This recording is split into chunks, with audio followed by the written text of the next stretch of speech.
It is Monday, noon Central Time. Time for another episode of the CraigSkitz podcast. This time, episode 11. We made it. Double digits, double unos. Shut up, Craig. Just keep going.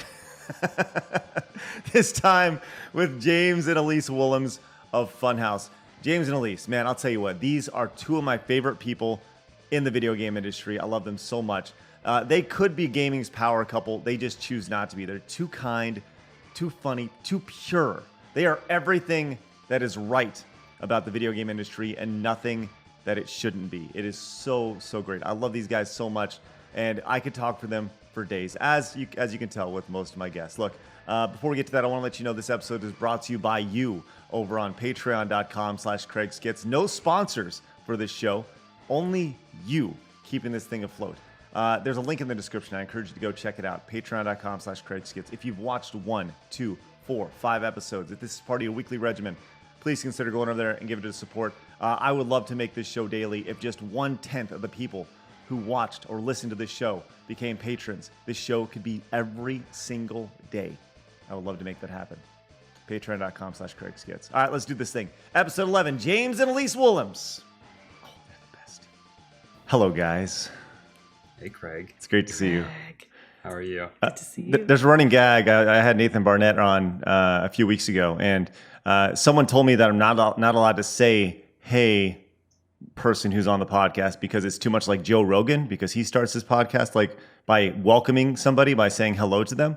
Okay. And this is just a thing. So now I just do it out of spite.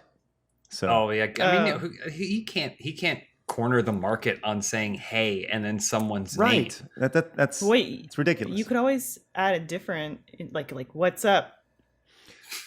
What's up? Well, James? Yeah, we thought about maybe buongiorno and really make it continental. Yeah, exactly. Just making people feel really upset about stereotyping and using wrong words. Yeah. But, whatever. So you should do whatever you want to. Okay. Well, for sure. Well, how's that? Is that good? Just the gesturing? That's not going to work though for audio. Oh, that's true. God, that's not going to work for the audio listeners. You guys cross unless you said gesture. Yeah, that's right.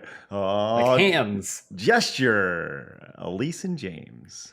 That's not bad. I kind of like you it. Could and try the it energy. Out and let the people that are listening and watching tell you, like they can maybe vote or something. Yeah, vote on it in the comments below. Yeah, sounds good, man. Or maybe you'll get some community suggestions. Yeah. Something. That's a great idea, and that's what makes you so genius. You're always willing to reach out to your community to do the work for you. Steal their ideas. That's right. How have you guys been? Okay. Yeah. Could be worse. Could be worse for sure. That's a great way to describe it. Could be worse. Life is not as bad. I've heard of people with much worse 2020s than we've experienced. Little hurdles here and there. Because if you go into Twitter at any time, people are having the worst day ever. I mean, they're having the worst lives. Oh, for sure. And that's what Twitter tells me. So, Twitter is an amalgamation of like the most extremes. Oh. Like no one comes back from Twitter with a mediocre story about their day. It's always something. It's either I went to Starbucks and not only did they get my order wrong, but I also got COVID, or it's I went to Starbucks and you won't believe it, they just gave me the place. Oh, that's good. Well, some people have like mediocre stories because I think they're the tweeters that are just stream of consciousness. They tweet all day long and they tweet anything and everything. That's true. And I don't really prescribe to that. I don't think you do either, Craig. Oh, thanks. And I don't. I probably get a good, maybe 2 to 4 tweets a day just on rant, but I don't tweet all my thoughts. No, because all my thoughts would probably get me in a lot of trouble. Yeah, for sure. Yeah. I think that goes for everyone, though, right? Well, some people just let it fly. They just let it go on Twitter, and it's just stream of consciousness, 280 characters at a time. It's great. Yeah. Do you ever worry that there's been a lot of hashtag cancel whatever or like the whatever is over party? Mm-hmm. Are you ever worried that the Craig is over party is gonna but it's not referring to you. Oh yeah, it's different Craig.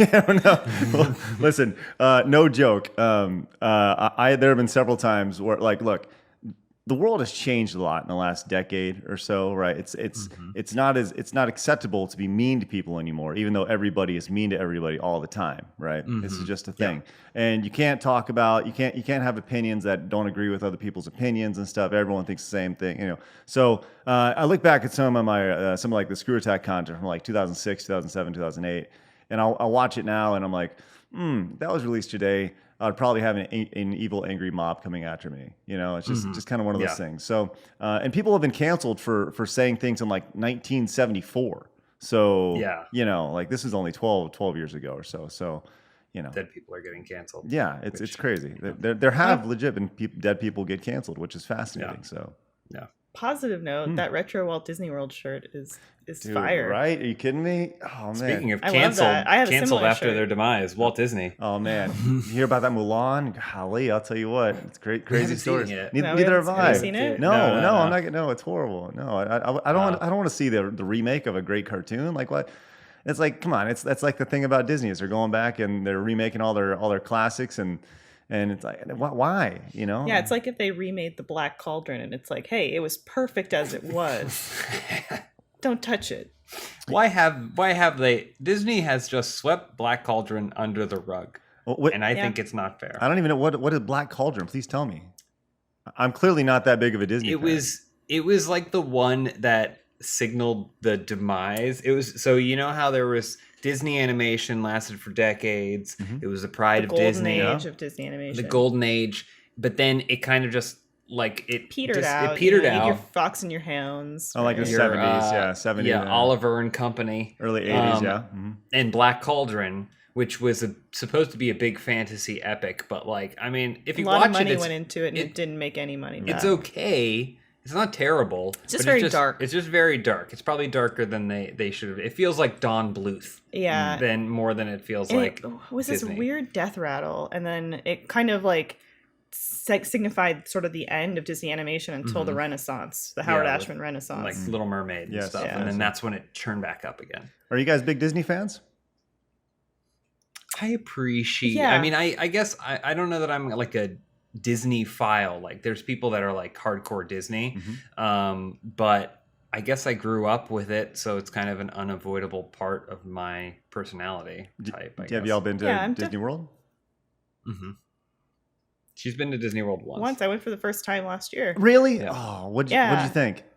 I thought it was magical, and I think the best part of Disney parks is just how meticulous all the execution is. Yes. There's so much forethought and choreography that goes into those parks that is like just looking at it from the perspective, not even like the magical wonder, but as an adult when you're like, oh my god, how is all this happening? How are all these moving parts? Right. The infrastructure of it. Yeah. So I don't know if you guys know this. I actually interned at Disney World in college.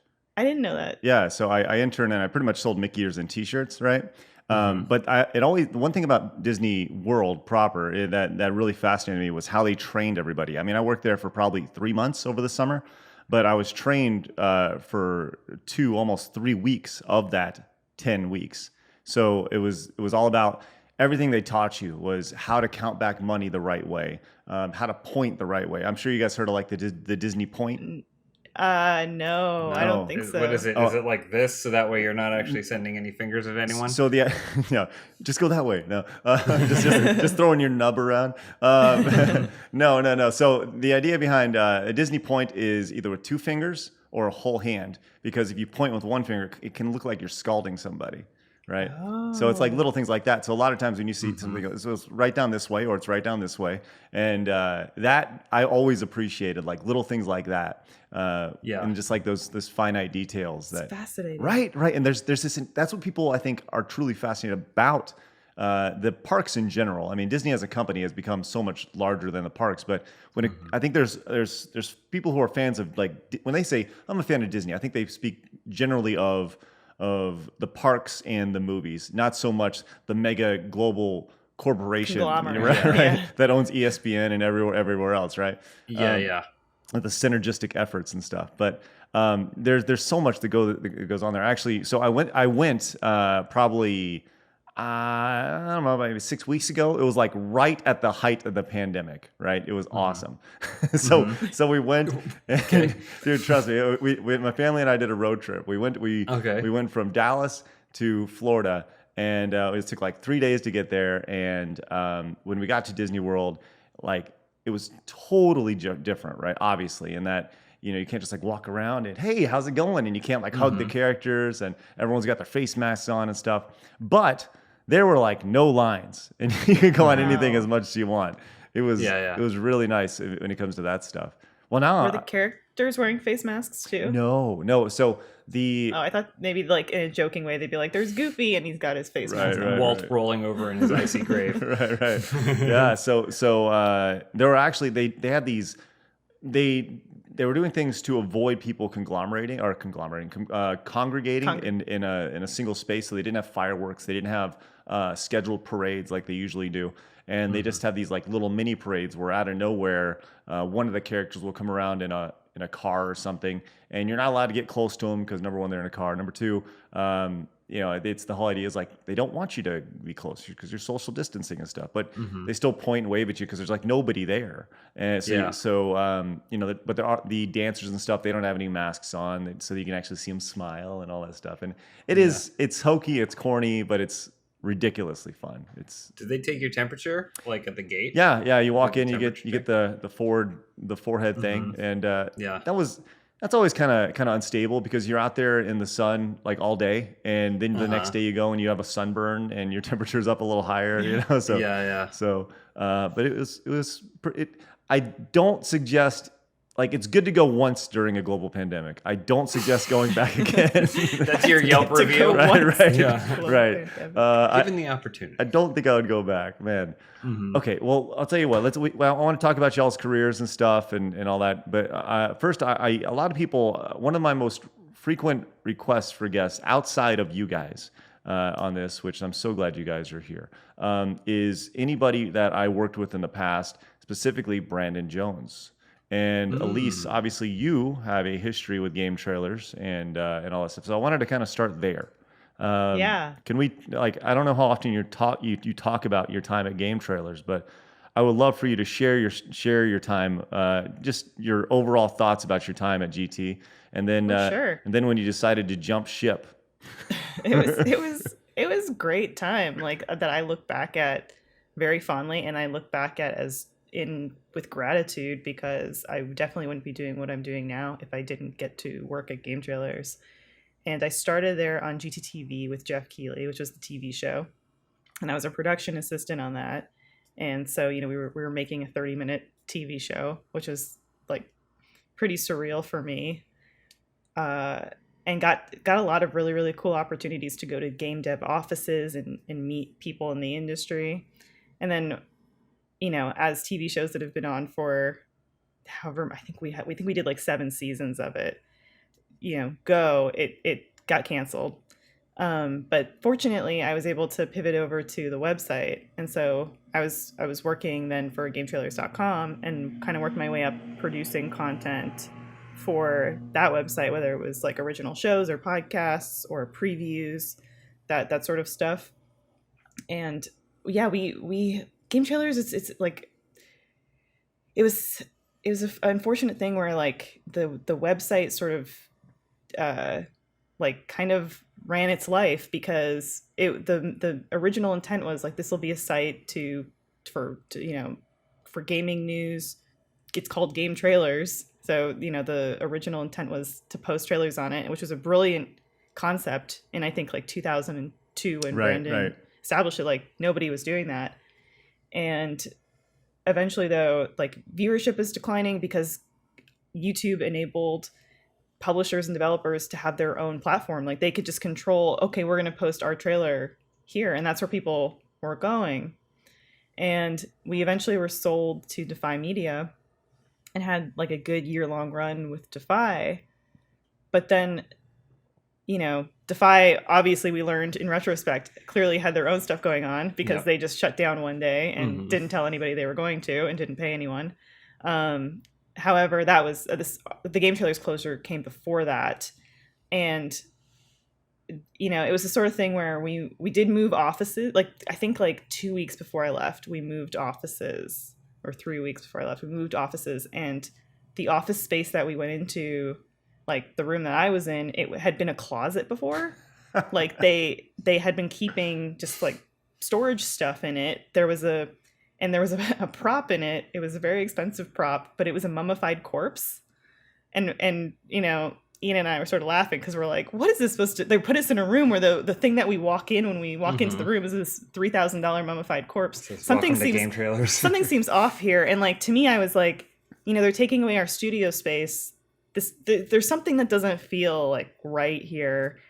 And then sure enough, like a couple months later, Defy was like, okay, we're closing the doors on game trailers. But out of that, I think rebirthed something much better, which is Easy Allies, which gave all those guys control, not just of their creative and their finances, but of the longevity and the terms of their business and what they're doing. And I think like just from talking to them, they seem happier. So like it's a bummer, and I still look back at game trailers really fondly, and I think a lot of people do, but I see it as like, kind of a win that they got to do that after. Right. It was a good exit for them, for sure. It made a lot of sense. And they had a lot of, a real strong emotional pull. Nobody likes being let go by the big bad media corporation, so that really helped for sure. And those guys have always been so outstanding. So, so you had your show with Ian. Was it Mandatory Update? Yeah, it was kind of like our take on SNL's Weekend Update desk, but with video game news, because we thought we were so quick and funny. That's what people were doing. I always liked the character stuff, where we'd have Mike Huber. I would write a sketch where he played Sam Lake, and he'd come on in his gray blazer and do his best Sam Lake. Which wasn't really a good Sam Lake. No offense, Huber, I love you. But it was like one of those things where you don't know you're living in the good days in the moment, and then you look back at it super fondly. That's awesome. I think the interesting thing for me, I was never at game trailers, but watching you do it was like, especially in hindsight, was how if it were a YouTube channel, it would have been like the biggest YouTube channel of the time. Right.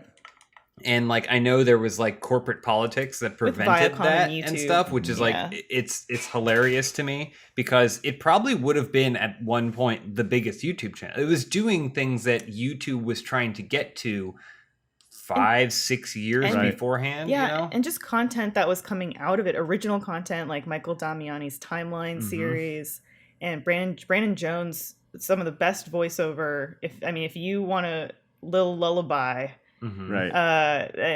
made by a beautiful voice, Brandon Jones, reading his reviews is like there was nobody in the biz better than that. And also like just Trailer Academy and shows that he did. It wasn't just he had a great idea for a website. He had great ideas for content too. So yeah, the Viacom YouTube thing was a bummer as well. I don't think people really understand the whole logistics, or just the corporate, lack of a better word, bullshit that went on between there. The idea that Viacom was trying to sue YouTube for Viacom shows being on YouTube, and then Viacom if I'm wrong on this, please correct me, but they were like, yeah, we're just not going to use YouTube. And kind of, yeah. That was my understanding of it. Right, yeah. It's crazy. Like there was a big lawsuit that Viacom had on YouTube, and part of it was we're not going to use it and whatever. It's like so much corporate, and it is what it is. But so you leave GT for this wonderful opportunity for this new brand, this hot brand, just sizzling. Right? Yeah. That just popped up, that also has this attractive guy who also likes pro wrestling. Who I happen to know. I was gonna say, and then know. that didn't work out, so you landed at Funhouse. So how did that go? Was it just like James, like, you want to come work for Funhouse or something, or like no? James actually had like nothing to do with it. Okay, well how did that happen? It is. I mean, it is interesting because nepotism was like such like a like nepotism. It got thrown around. I mean, a of lot. course, she's a woman working in this industry, and so she gets a lot of heat, more than any of the other guys that I've ever worked with, for doing the same stuff or working the same stuff. So it is interesting because like when she was coming on to join Funhouse, there was a lot of cries of nepotism, and I had nothing to do with her hiring. Mm-hmm. Nothing to do. Yeah, so like over the years, obviously because of James and his friendship with everyone at Inside Gaming, we would, if they were traveling, sometimes I would travel with them, or there's just, stuff where we're hanging out and doing stuff in real life, quote unquote. And so I would be there and like getting to know everybody, befriending everyone. And so there were a couple times over the years where, Adam or Bruce would make mention of, someday it'd be great if you came and worked with us. Like, we like your humor and what you do. And I would always kind of just think like, okay, well that would never happen. Well, what would the circumstance ever be where that would come to pass? Sure. But then they were about a year into Funhouse and looking to expand their team. And then Bruce like reached out to me. I think he spoke to you first. He said, would you be okay working with your wife? I don't think that he did go to me first and say, are you okay? I think it was kind of a simultaneous thing, because I remember finding out from you that you were like, hey, Bruce just called me. And I was like, about what? Your birthday surprise. But then it probably would have been within a day or something that then he spoke to me about it. But basically my reaction was I abstained from this whole process. You wanted to know not because I didn't want to work with her, because I didn't think that she'd do a great job. But I didn't want it. I wanted her to get it purely on her merits because I knew she could. And so I was like, I abstained from the whole process. So I never talked to you about the interviews, or I never interviewed you. I was never part of that process in any way. And then when they were like, I didn't really get a real interview. I mean, it was just kind of like Bruce being like, hey, would you be interested in doing this? And then me saying, kind of saying like, well, here's what I would be excited about. Here's where maybe I would, obviously like our marriage and relationship, I was something that I thought, one of my big questions too is like, how is your audience going to react to a woman joining your team too? The only thing I did was negotiate her salary down. But yeah, there was the big not promise, but like the aspect that really also appealed to me as well was the fact that Funhouse was owned by Rooster Teeth, and Rooster Teeth was doing all kinds of, they were doing narrative stuff, they were doing animated shows, so it wasn't just, okay, we're just doing gaming content. There was just a broader wealth of opportunity, it felt like. Well, which is come true, because you guys have done Arizona Circle and the different.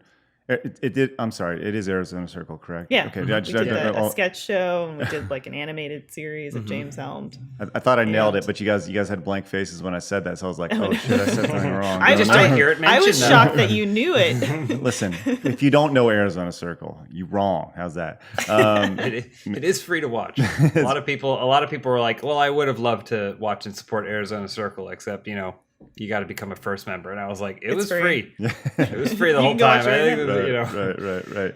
Well, so how many seasons was there of Arizona Circle? We did a pilot, and then we did a 7-episode season. Right. So like 8 episodes total that kind of got matched up. Yeah. It's I don't know that we'll ever do a second season. Right. People don't understand how expensive like that type of show is. It's a very pricey, with all the props, the production that goes into that. I mean, that's crazy. And the fact you guys were able to get 8 episodes is like, wow, that's crazy. Good for you. And it was great. It was a great show.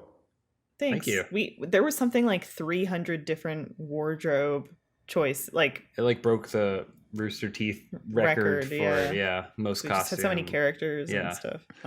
It was an awesome thing to be able to do. I mean, it's the highlight of my career was working on that show. Really? I thought you were going to say working with me. No. Yeah, technically I was working with you. But well, let's talk about that then real quick. So you have your home life and you have your work life. Is that is it ever muddled? Like, because I know for me personally, I could not work with my wife on a day-to-day basis. And she's lovely. And she's wonderful, exactly. Yeah. But like it just, there's almost too much. But you guys are around each other all the time, and I don't want to get too personal. But like, can you just talk high level about that? I mean, you guys got to have a super strong relationship to be able to see each other constantly all the time. Well, now with quarantine, it's even more intensified. Yeah, the line, there is no line. It used to be like a gray line, that kind of the gradient. Now there's no line. It's all one color. Right.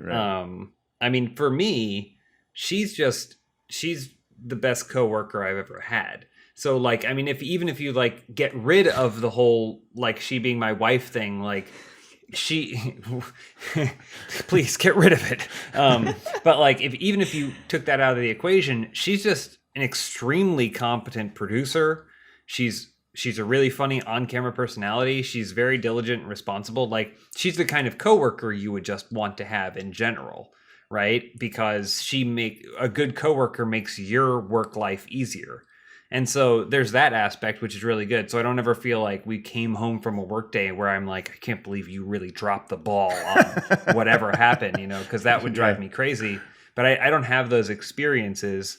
I think on the personal side, we do lose a lot by not getting to just come home and leave work at the office. Mm-hmm. We don't really have, I mean, even before all of this work from home, like we just didn't have that. And that is a cool, good, mentally refreshing thing that you can just put at the office, and then at 7:00 or whatever, when you get home, you're just gonna you might talk about it a little bit, but you're just gonna put it away, and then you're gonna watch TV. You're gonna do something together that isn't work related, and we don't really get that. I think it does cause our work-life balance to get out of whack in a lot of ways. But the flip side is there's a lot of situations, and I'm sure I mean, you like where you're working and then a situation happens and then you go, am I crazy? Like, it felt like something like, am I crazy for thinking that what happened in the office today was not right or was wrong or something?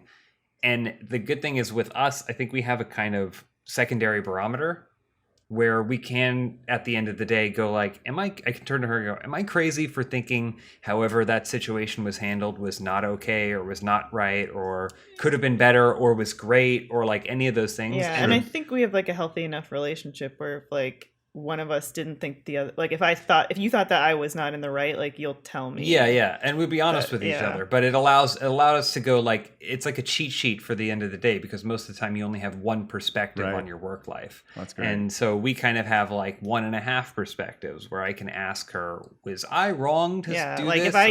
If I gave us a note for something and it wasn't the right note, like he'll tell me like, I think that could have been a better suggestion or something, Or do you have an idea how to make this funnier? Or, something, I want to do something funny. Do you know how to make this idea funnier? And then she'll go, yeah, because she knows the inner workings of everything, right? And she knows what would go into that. And to echo what you said, I mean, yeah, you are all those things to me and a coworker too. And you also care a lot about Funhouse and about the other people working there too, which you genuinely care about the future and everyone. Stay under my control. Well, you said something, James, that kind of, I want to get back to Funhouse here in a minute, but you said something, James, that really caught my fancy. You said Arizona Circle being the highlight of your career. You also did something that was really cool that I thought was really fascinating, just from a personal perspective, and that is you pursued professional wrestling. I did. Oh yeah. Can you talk about that experience of going from, this guy who's a fan of wrestling to actually getting in the ring? Yeah, sure. I mean, I'm a lifelong wrestling fan. I would say that I watch it the least probably now than as a kid. Sure. From let's say 5 years old to 18 years old, I was watching wrestling constantly, and a bunch of my friends, all in our neighborhood. I grew up in Charlotte, North Carolina, home of Ric Flair. And so, wrestling was kind of part of that world. It was either wrestling or NASCAR. And so most of the kids in my neighborhood, it's like how we bonded and were friends with each other. We would all bring $5 to one of our friends' house to pay for the pay-per-views. And we built a ring in the backyard of one of our friends to do professional wrestling. But the thing is, we always appreciated it more then, oh, this is an excuse to hurt your friends or try dangerous moves. Like, we would all sit down before we did these backyard wrestling shows for nobody, and we would come up with the plots.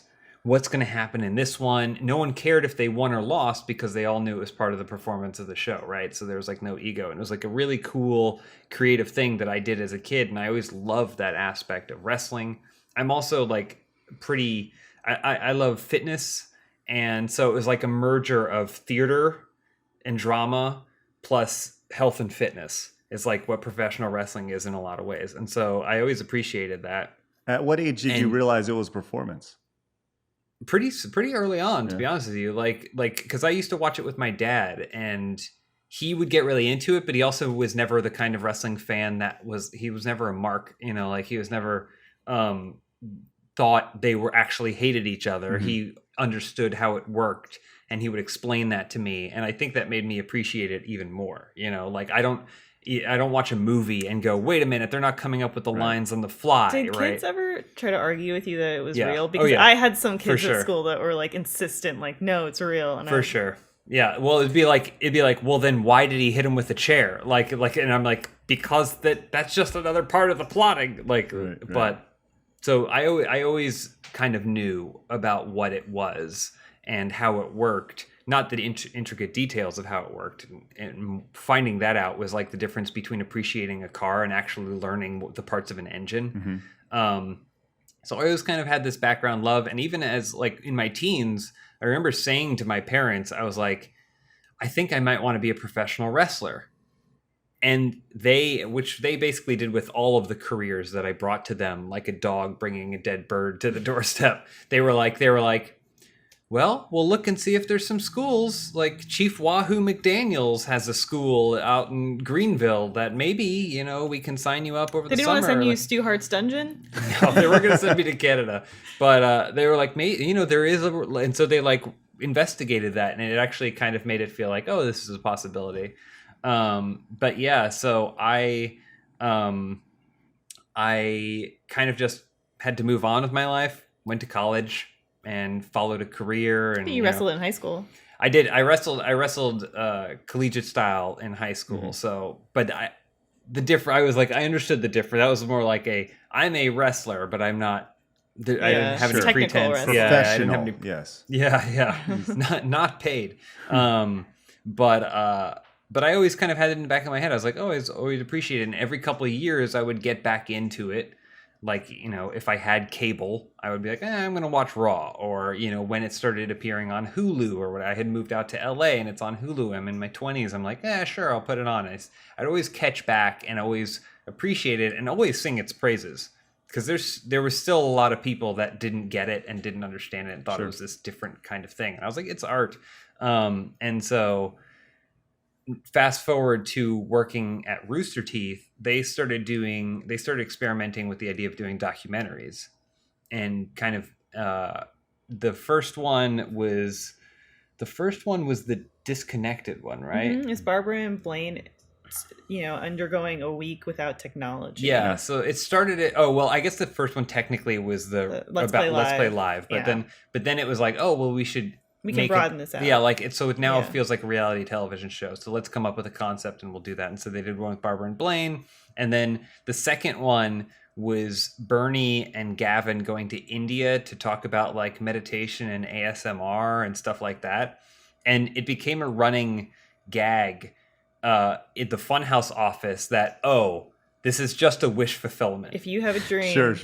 Yeah, like, I've always wanted to surf in Hawaii. And then you pitch that as a Rooster Teeth doc. Like that. So that became what it felt like for the Rooster Teeth doc pitch process. I just want to point out that I'm glad it felt like that to you as well. Because I believe when that was released, we were like... Yeah. Yeah, so, it was literally just a free trip to India. Yeah, right. I think the doc ended up turning out pretty well. But like, it's still... The concept just came from... can I go to India? I'd like to go there. Yeah, right. Yeah. But yeah, so I jokingly, but because I also thought it was a good concept, pitched, well, I've always had the dream of being a professional wrestler. You guys should send me to wrestling school. And that was my pitch. And they were like, we'll think about it. And then eventually it just kept pushing it. And I was like, well, okay. and I had to explain to them the crossover between kind of YouTube and professional wrestling, the gaming community, and professional wrestling, but also how like it's big personalities, and it's kind of like, you know, all this stuff, and it'd be really compelling. So then they finally were like, okay, let's do it. And then I basically said to Lawrence, I was like, hey, you know, I had just casually as a friend started introducing him to this world. And I also know that he's the kind of person who likes to set challenges for himself. And this was like, so he was doing like trying all kinds of stuff all out of his wheelhouse, going to stuntman school and stuff like that. And so I was like, hey, would you want to do this? And he was like, yeah. So then it became he and I going down this path together. In terms of the actual thing, I won't waste all our time talking about it. It was an amazing experience, but it was also a nightmare because the budget and schedule meant that I had 4 days to prepare for a professional wrestling match. Wait. So you went to 4 classes or 4? Oh, it was 4 days. On a Monday, right? So I think the first class was on a Monday. It was a Monday night, and so we went to this school in Moore Park, Millennium Pro Wrestling Academy. Which is amazing. Context for anybody that does not know Los Angeles. It's like outside of LA, so you have to drive an hour plus to get there. 90 minutes, potentially up to 2 hours in traffic. Jeez. So, like, the first one was like, okay, well, just to get you started, you go on a Monday night to one of their Monday night classes and then just go. And so we had been assigned this trainer, Danny, who was one of the trainers there. And he was like, all right, let's just figure out how to get you to not die in a match. Right. And then there were a couple of other training sessions that were set up to be for more on camera, like look good on camera and figure stuff out. And then the head of the school, Logan Xavier, he knew that Danny knew how to get us training for a specific thing. And so we would do the on camera training, but then there was a lot of other we went to a bunch of classes. Still though, it was about 4 days of just getting our ass beat. Cause like you get broken down. There's a reason you probably should only train a handful of days a week. Cause like you do 50 bumps and then your back is just busted. Well, also you guys, it's not like you guys had been doing this for any time where you'd built a tolerance for it. Yeah. Yeah. You work up to that. Right. And then you don't notice, it's not noticing the pain, but your body's prepared for it. This was like, I'm still in pain and now I have to go do 50 body slams and like take suplexes and stuff. Wait, I just want to be like really clear. I want to make sure I'm understanding you here. So you're saying that from the first time you walked into the school, 4 days later you had a match. It was, so the first night, it was Monday night, and we had a match on Saturday. Mm-hmm. But then we didn't train one of those days. That's insane. I feel like you had a little bit of a leg up than just an average person that's never dabbled in it. Oh yeah, because I had backyard wrestle. It sounds stupid, but like that whole like sitting and powwowing and understanding how wrestling works as a kid, I knew what goes into a drop kick, right? And we knew how to hip toss someone because it's not a judo throw. It's hooking the arm and then they jump. Like, so you understand how a lot of suplexing and protecting the neck and stuff. And you were also very fit already going into it. I mean, I feel like probably just because of how much I exercise and work out, I have pretty good body. Not that what you did in that week is anything to diminish, because it was like, and it was a side of him that I never saw, because James is the pinnacle of health and fitness and, you know, being in great condition, and he was coming home just like battered and bruised, giant welts and in pain. And that's not really like, that's not him, you know, or him complaining about anything that he's doing that's physical. Like that's not really, he usually craves like more weight, you know, put on more weight. But yeah, so then Saturday night they had their big show, and that's when we had our tag team match, and we were also still going to work during the week. Yes. So we would go into work at 8:39, and then around 1 or 2, we'd pack up and then go with the documentary crew up to Simi Valley and then go train basically until 10 o'clock at night. And the only reason we were able to do it is not because we got that good at wrestling. It's because the school and the trainers are great. and experienced, and they knew what we needed to learn to put on a good show, and just the right amount. And they're like, we're only going to focus on those things. And it wasn't, the cool part is it wasn't a choreographed match. Oh, neat. The best thing about the whole documentary was the way it was set up by Logan, who ran the school, and like, he was like, this will be your curriculum for 4 days. He said, I don't want you to meet the guys that you're wrestling until the night of the match, because that's what most wrestlers do. Most of them don't spend 4 weeks in a school training and working on their match to then have the match in front of the crowd. Most of them get booked someplace, they drive, they show up, and then the booker says, you're booked against this guy who's themed like an army man. And then the two of you have 15 minutes to sit down and figure out a match. And then that's how most wrestlers work. And so they teamed us up with Ray Rosas, who, by the way, is just a storied and amazing Southern California wrestler. He's just fantastic. And so we sat down with him, and he was like, what do you know? And what do you feel comfortable with? And then together we basically plotted out the match and like figured out the beats and stuff. And he's like, if things get out of hand, I'll slow you down. And then, but I want you to have fun out there. And then like, let's go. And here's how we'll start it. Here's how we'll end it. Everything in between, let's just kind of feel it out. And so he's the reason we got through that match, I think, as well as we did, because he's great. But yeah, it was awesome. And I think the whole testament was to how awesome that community is, that wrestling community, especially the Southern California wrestling community. It's like, it isn't ego. It's weird. It's the only sport where there's one winner, but the loser was proactively working to make the winner look as good as possible the whole time. Right. And it was a team effort. So, when John Cena's holding the belt over his head and Dolph Ziggler's lying face down unconscious, they're both celebrating together in their own way, because like, they made that match happen. If the crowd is cheering, it doesn't matter who's beaten up on the ground. Yeah, no, I think wow, look at that. It's in depth. That's what's cool about wrestling. That's what I will forever respect about it, And you did an amazing frog splash. I did want to do something. It was either going to be a 450 or a frog splash. Wow. And I was like, I'll go with the frog splash. That's great. Did you have more I mean, you had respect for wrestling before, but going behind the curtain, actually going through a match, seeing what these guys go through, obviously you have more respect for it now than you did before you even had a chance. Oh yeah, absolutely. I mean, it's because they learn so many pieces. They learn this language, and then they can just figure out how to speak it on the fly. So many wrestlers, Danny, the guy who trained us, did this great like show of a match where he was like, all right, it's gonna be a tag team match. You're outside the ring. I'm gonna beat up on the guy inside the ring, and I'm not gonna tell you like beforehand. We're not gonna discuss when you're gonna come in and then basically jump in, get the hot tag, and then win the match.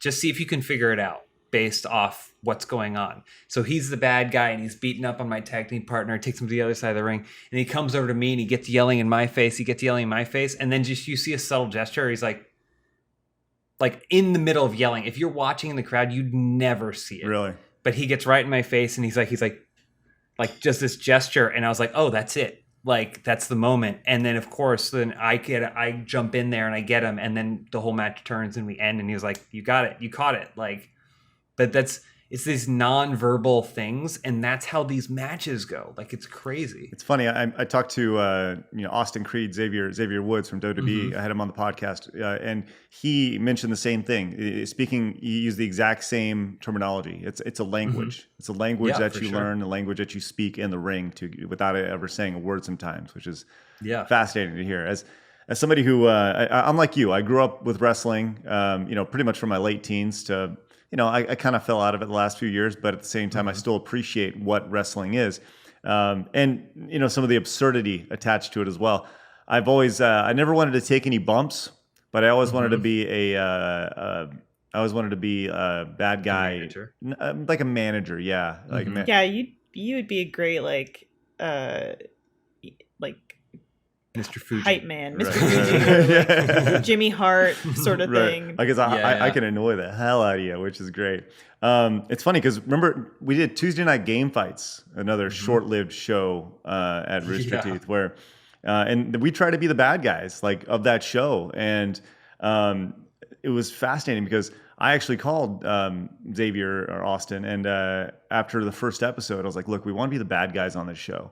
And I asked him about like hints on cutting promos and tips on cutting promos and stuff. And he said he was literally on the road when I called him. He was on the road moving to the next spot, and they were working on their promos in the car, and they were just cutting promos and stuff. And I thought that was really cool. But what was fascinating about that Tuesday night game fights was while we were like these bad guys, you know, and like coming out the glasses and flipping people off and stuff, like some people legitimately thought that was us. And I was shocked that people bought into it that much, because everyone else was like, you know, I'm here to play some video games or whatever. But we're like, hey, F you, we're the best, and you know, whatever. So it was fun to see the blowback on that as well. Well, it's interesting because I remember that Tuesday night game fight stuff, and I remember you guys were like explicit, like we're gonna be heels, we're gonna go heel on this. And I think the only reason I could feel that it got blowback or like feels like maybe it didn't work with the overall audience is because you need the other team to understand your role and lean into that role. So like if you're going and playing the heel and the other team like kind of doesn't understand that or doesn't like figure it out, it's just going to make you guys look like you're just being dicks on camera. Exactly. You need the other person to build you up so that way the things you say feel even more harsh, you know? And so I would say in terms of Tuesday night game fight, not that show really needs criticism or whatever, like, but like what you want is to understand where the story's going. That's what makes wrestling so important. And then make sure that both teams are working in tandem to achieve that goal, as opposed to just you guys having to work alone and carry that, you know? And so. I think for me personally, I was actually really proud of how we were bad guys. And I think the show ended like perfectly because we got to the finals and then we got destroyed in the finals. And like the good guys, I don't even remember who we were against in the finals, but we were like legitimately playing the game and we just got like decimated. And we got to the point to where and we planned it out. We're like, look, if we lose, this is what's going to happen. And, you know, we were like kicking and throwing, and we threw down this fan, and they had these big biker security guys come in and like literally drag us out. Like, and it was the perfect ending for the show. Like confetti's coming down and we're getting dragged out. I'll get you next time, you know, whatever.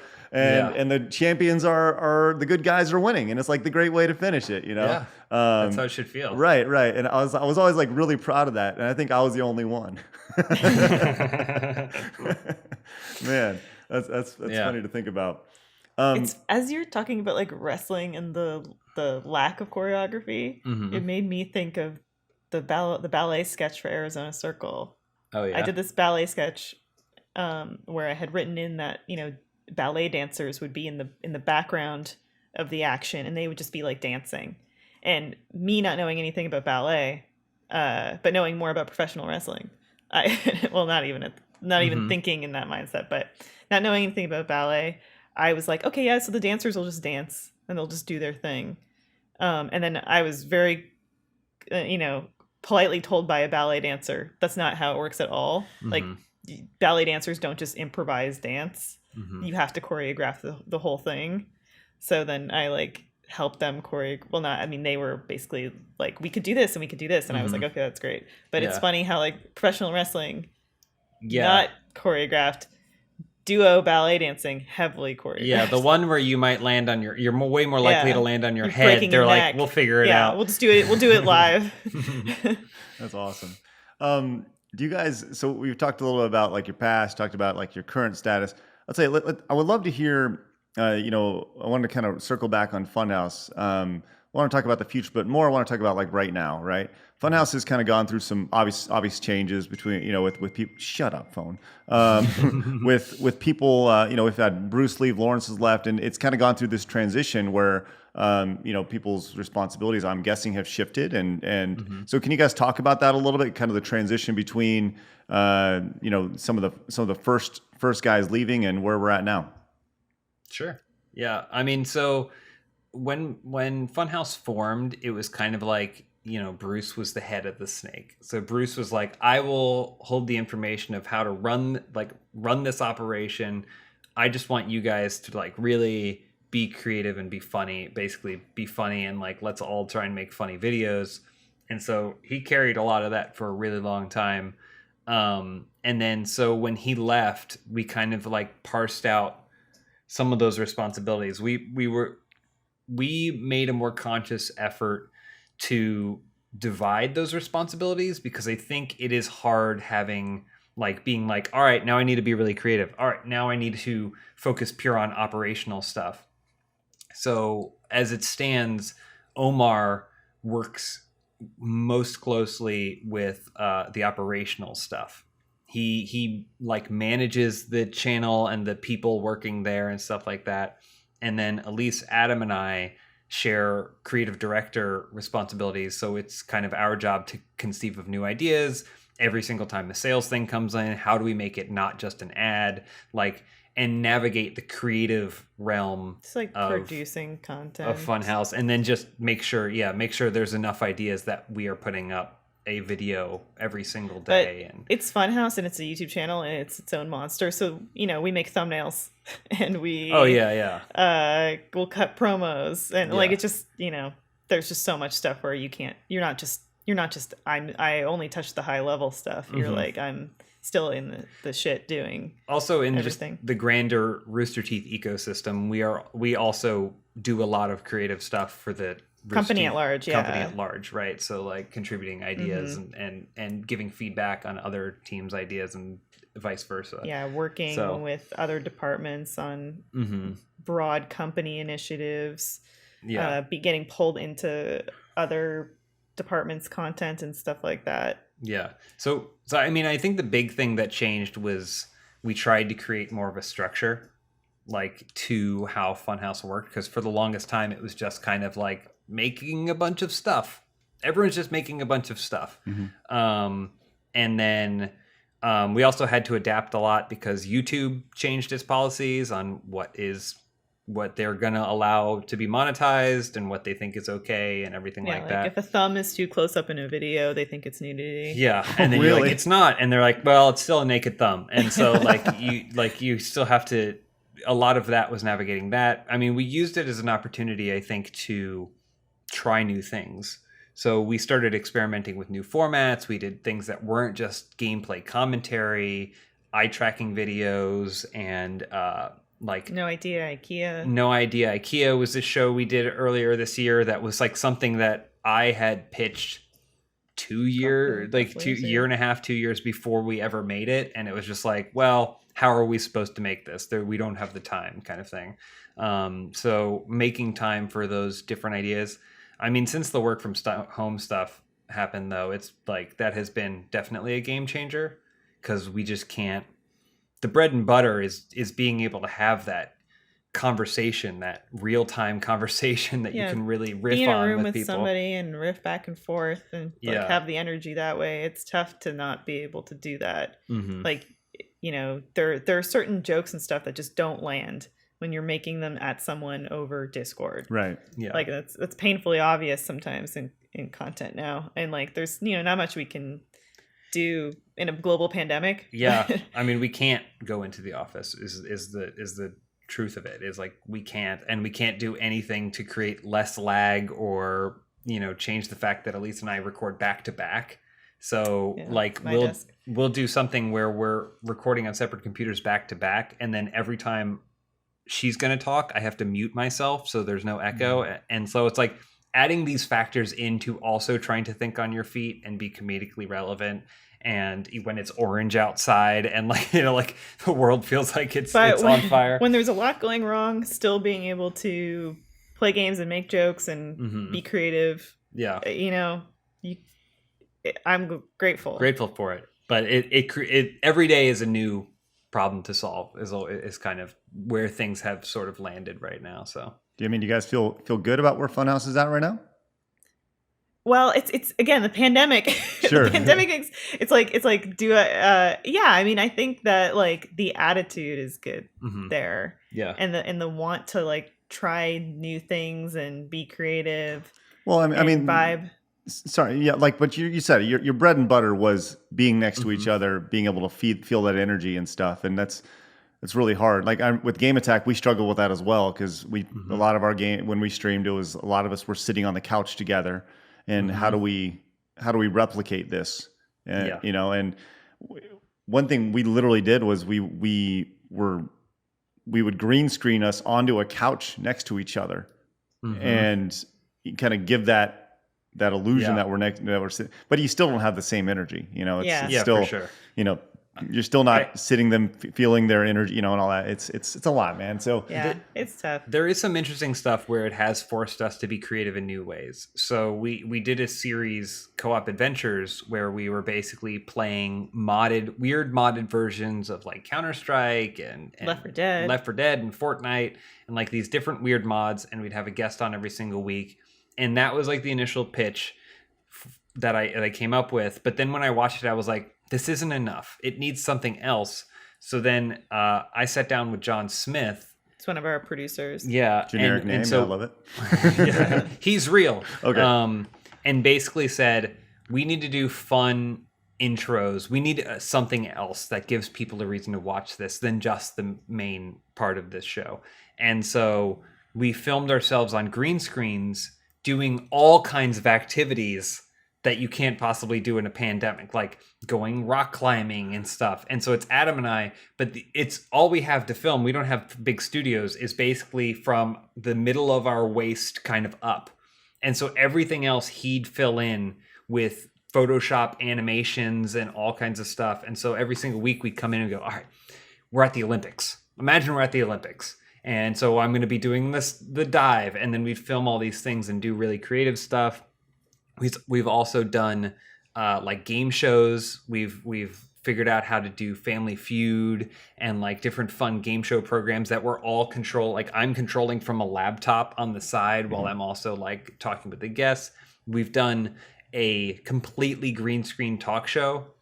So this was John Smith's idea where we sat, like I basically had him in my ear in my headphones, and I could hear him, but I had no idea what the hour-long talk show was going to be, who the guests were, what was going to happen or whatever. And all I would get was the most minimal cues from him, and I had to improvise through the whole thing. It's so silly. But it's all faked. So except for me and my waist up cutout, it was all faked. So like it had a point where it just opened. I could watch like kind of the feedback, like when you're on a video call, and then you just I see myself on a green screen, but then when you actually see the composite, oh, now curtains open and I'm standing and I have to deliver an opening monologue. Right. And I'm in a Google document and I'm writing jokes for the monologue that he's seeing pop up, and they're not good jokes. But it's all he has. I have to sell them as jokes, and then eventually he'll go, all right, move on to your first guest. And they'll go, my first guest. And now it transitions and I'm behind a desk. So like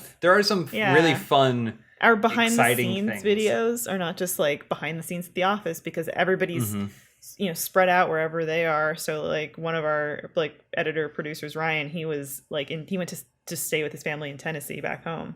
And so like, we kind of call on our team and say like, hey, submit a couple minutes of BTS of yourself at home for this video. And like, so it's not just it's like gotten outside the office now. People are sharing kind of their personal at home lives in a little bit of a way. And so it's wild. I mean, it is wild. I'm not naive either. Like I know how YouTube works, and I know that when people hit subscribe for a channel, it's because they want a specific thing, Sure. right? And so like I don't know that a lot of people are always in it for like, I'm going to subscribe to this channel to watch them find their voice, and I will watch them for 10 years. So I'm never expecting these new ideas to always hit as much as some of the old bread and butter stuff we used to do. But when you can't do the bread and butter, you got to come up with a new sandwich. Is essentially how I feel. Wow. And so I would always rather be in the kitchen making new okay, sandwiches. that analogy because this kitchen is frying, or what, I don't know. Well, I don't know many people who have just eat bread and butter sandwiches, but I mean, I understand what you're saying. It's great. Yeah, it's a boring sandwich if you have it too often, maybe once in a while. I guess it's toast. What is that? That's just Well, you toast bread, and it becomes toast with heat on it. Then you put the butter on it. Yeah. But I mean, trying new things, just in terms of general career, trying new things is always kind of been what I've been into. Like Elyse said, what drew her to Rooster Teeth is what drew me to Rooster Teeth, was the prospect of getting my hands in other stuff. You know, like I've been a voice in a cartoon. We've been able to write a cartoon. I got to, something. It so much has happened that it's easy to lose sight of what you have accomplished. But like, I got to write 2 episodes of Red versus Blue, which is like pretty cool. And I rewatched them recently, and I was like, I enjoy these. Like, so like there are like lots of things that I feel like being a part of Arizona Circle and doing all these exciting things, 11 Little Roosters, these projects are really cool. And that's what I kind of always want my career to be, is like trying these things and experimenting in new ways. So, well, let me ask you guys both this. So I know we got to wrap it up here. We're running short on time, but one more question. Okay, so you guys obviously you guys are incredibly creative, incredibly driven, right? You're very smart people, and I love that about you guys. And I don't mean just to pump you up, but it's true, right? I've always thought so much of you guys. Thanks, Craig. On a good day, maybe. Thank you. Kind of. I mean, likewise as well. And James is extremely fit, but yes, I can't emphasize that. I've lost so much mass. I've lost so much mass over this. Oh, what a shame. Well, so with everything that you guys just said, you've done all these great things at Rooster Teeth. Let's just say hypothetically, tomorrow, Rooster Teeth ends, right? Mm-hmm. And Funhouse is over. What do you know? Who have you talked to? What do you guys do? What's next for you guys? What are you guys doing in 3 years, 5 years, 10 years? Me personally, I've always had a personal dream that I would love to be in a writer's room, working on like whatever the next good place is, or a show like that. I would also, I think, be equally happy if I was just a hermit writing books in a cabin somewhere and I never saw people again. But I think about this, because obviously the entertainment industry is volatile. YouTube it's a third-party platform that you're just hoping that you stay successful on.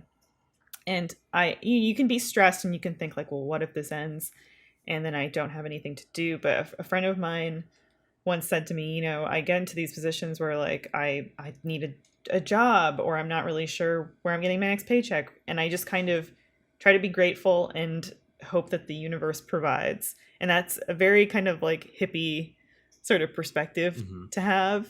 But I kind of felt for a long time like I was always stressing like, well, what if this job I'm at ends, or and then I was not really focusing on like the now, and just life always moves on. Life always finds whatever the next thing is. And so I don't know where this tangent is going beyond I don't worry, I guess. Cool. You say that, but I feel like sometimes you do. So James, how does she really feel? No. But what about you, James? Sometimes, I have the moments where I'm like, I suck. I'm the worst. I'm not talented. I'm stupid. I could never do anything. Elyse, I'm going to throw out a spoiler for you. Everybody has those feelings. Yes. Everybody does. Right. Yeah. We had that conversation recently where it was like, you were saying, listen, things happen. Things happen. And sometimes you can control things and sometimes you can't. I feel very similar to Elyse. Like, I would love to be continuing to do new exciting things. I really love writing. Like, I got to direct a fair amount of Arizona Circle, and the process of being on a set and like really conceiving of an idea and executing on those ideas all the way through, it's like something that I'm really passionate about. You're a great performer too, though. I was gonna say I think the only real difference between Elyse and I is that I really thrive on performance and the performative aspect of things, and it kind of sucks the timing wise. I guess I'm just using it as an excuse, but I was going to start doing open mics, stand-up comedy in and around Los Angeles more frequently right before all this pandemic stuff happened. Like, I basically had a list of like places that I was planning to go because I knew what times they were and if they cost money and stuff like that, because I really I've done stand-up comedy a couple times now, and it's really scary, but it feels really good, and it still has the YouTube-y kind of like getting like the nature of like being able to kind of just like go off the cuff and really lean into it and have a great time. But you get to think of the jokes beforehand, and that's something that like has always killed me about YouTube. Is it's only the first joke you come up with. You never get to sit down before we make a demo disc video and say, we're going to play this game, this game, this game. And so we'll make jokes about this, that, and the other thing. Everything's in the moment. And I do not believe that the first joke you come up with is the best joke one can come up with. Like, it may be really funny. It may be really funny, but there's probably always another take on it that can be funnier. And I think that's what, in a lot of cases, stand-up can be, it's excitement, the kinetic excitement of feeling like you're doing something for the first time, just like when you're making a YouTube video or doing fun game commentary or streaming or anything like that. But you've at least filtered through it one or two times to say, this is why this is funny, and this is why it makes the next thing I say even funnier. And then that's how I get a full 15 minutes out of this whole thing. Plus, you get the immediate feedback of the audience. It's not a number. That's the thing that kills me most about YouTube and online media is you do all this, you put so much effort into it, and then all you get is a number. Right. And the number can mean a lot. I mean, the number can mean you can see how many people really enjoyed it. You can see comments and people quoting you and people saying like, oh, or being really kind or whatever.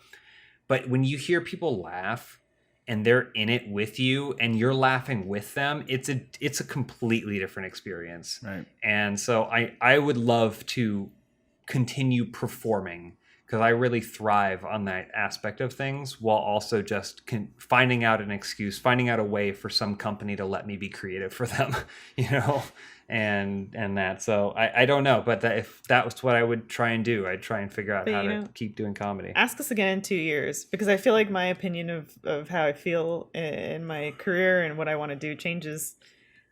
And I think that's for the best, because I think people changing is a good thing, because I definitely don't think it's healthy to be the same person that you were 5 years ago or 10 years ago. So that is a great way to circle. I don't know if we were recording when we were talking about that or not, but it's a great way to circle back to what we talked about before about how we, my content on Screw Attack is not the same as it is today for sure. Yeah. So I don't know if we're recording on that, but either way, I think we were. Well, good. I'm glad the circles back. There you go. It's like a sandwich, Craig. That's right. The butter in the middle, the thick layer of butter. Well, BLT. I love it, and that's sandwich people actually do eat. Well, thank you guys very much for coming on today. I appreciate it. Thanks for having us. Please let everybody know where they can find you if you'd like to do that.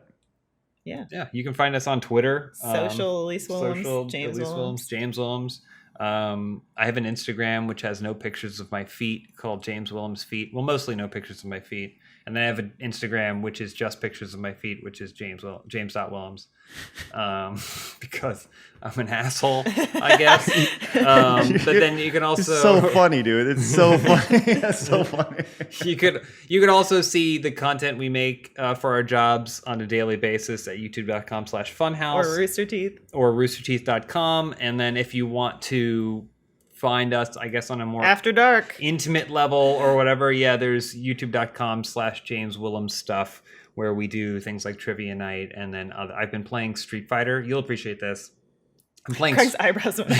I'm playing Street Fighter, but I have the 30th anniversary collection, so I'm starting with Street Fighter, and I'm playing through I'm going to beat all the arcade modes of every single Street Fighter proper, from Street Fighter 1 to Third Strike. Oh, that's just great. Taking them all. With each character, or are you just like with any character? I'm letting people vote. People can pick the character. So the first one you have to play is Ryu, but then the second one, the audience voted for Chun-Li. So I'm just going to do them all. And so next is Championship Edition, then Hyper Fighting, and I'm just going to do every iteration. It's fun. Nice. Well, I'm going to throw on my third strike vote right now for Necro. Just because, just because Necro, right? Thanks. You're welcome. All right, guys, have an awesome day. Awesome, Thanks, you Craig, too. Thanks, Craig. Thanks for having us. And I told you, it's just an absolute, it's just fun. It's just fun talking to them. I have such a great time every time I speak with them, whether it's a personal conversation, whether it's online, I just feel better about myself. I love James and Elyse so much. Elyse and James, they're the best. They are the absolute best. And I encourage you to go find them and check them out as well. I also encourage you to go check out patreon.com/CraigSkitz, the best way to support this show. If you can't do that, totally understand. Only do it if you can. But if you can't, something you can do is give this episode a thumbs up. You made it this far, you might as well, right? Once again, new episodes of the podcast every single Monday. New reactions every Wednesday. Will more content come in the future? I don't know. We'll have to wait and see and find out. Next week. Woo, boy. Let me check my schedule real quick. Let me see what we got here. Next week. It's going to be a good one. Tim Kitzrow, the voice of NBA Jam. Boom, shakalaka. See you guys next Monday, noon Central Time.